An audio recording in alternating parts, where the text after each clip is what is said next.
Welcome to SA News Weekly News Update. We'll cover the top stories from across the United States, important developments worldwide, and new insights from the world of health and science.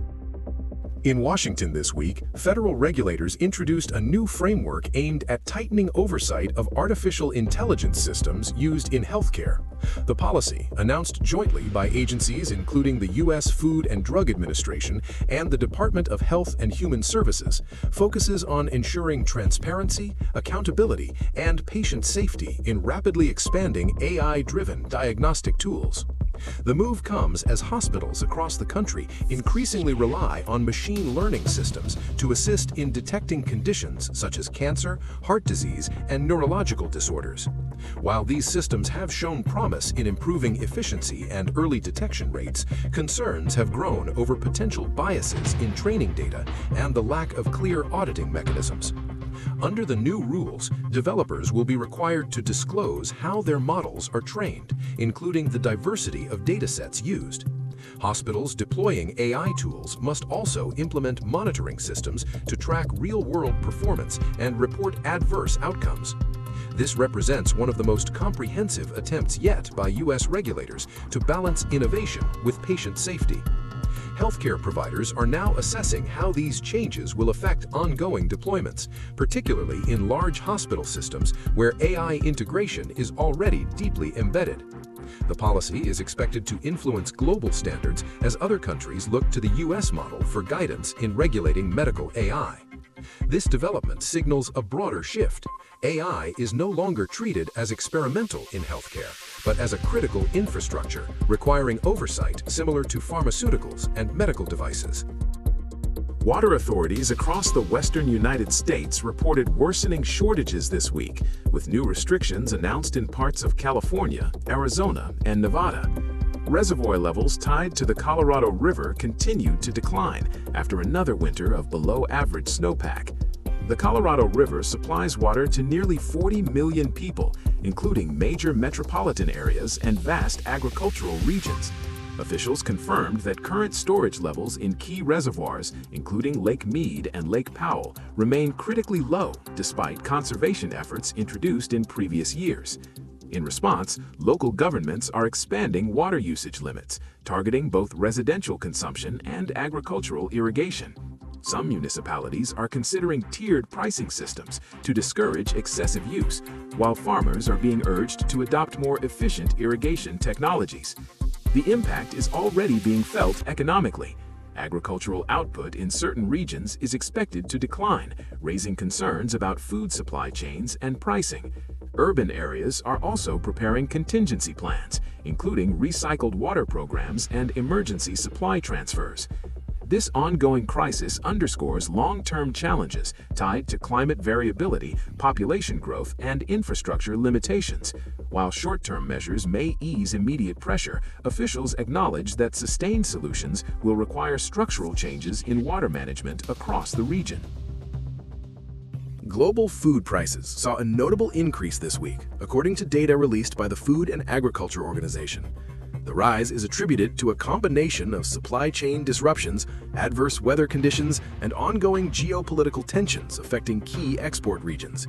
Staple commodities such as wheat, rice, and vegetable oils have experienced steady price increases over the past month. Shipping delays and higher fuel costs have compounded the issue, making it more expensive to transport goods across international markets.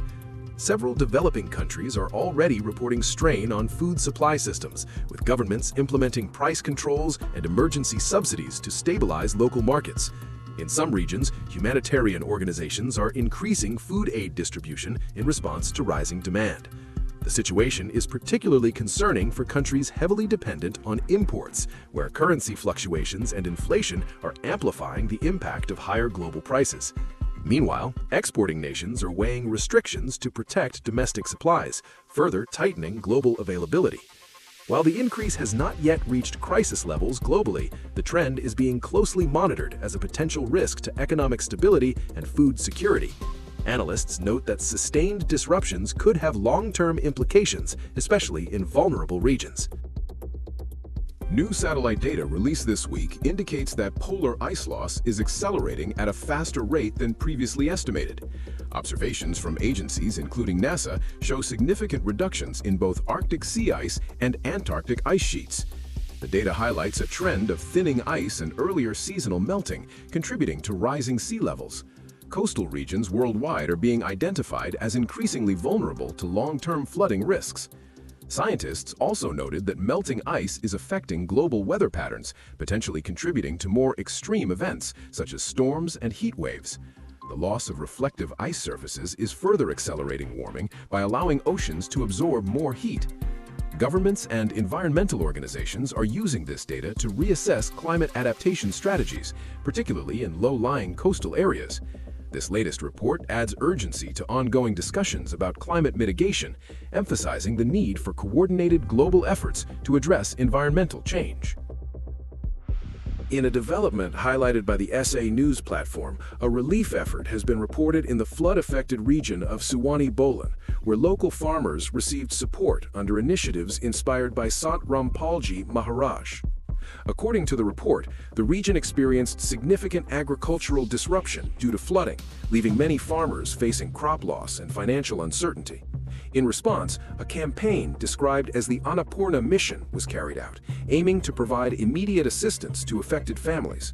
The initiative focused on distributing essential food supplies and providing support to stabilize the livelihoods of those impacted.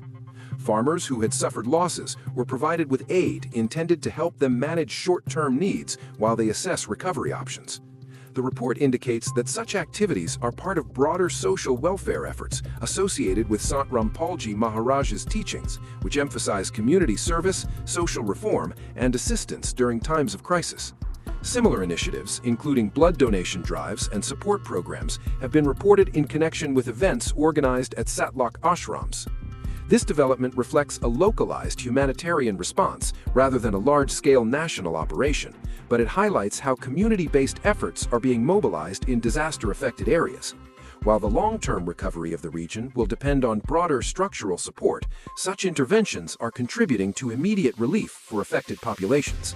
The story remains largely underreported in mainstream media, but is being circulated through dedicated platforms and social channels connected to the organization.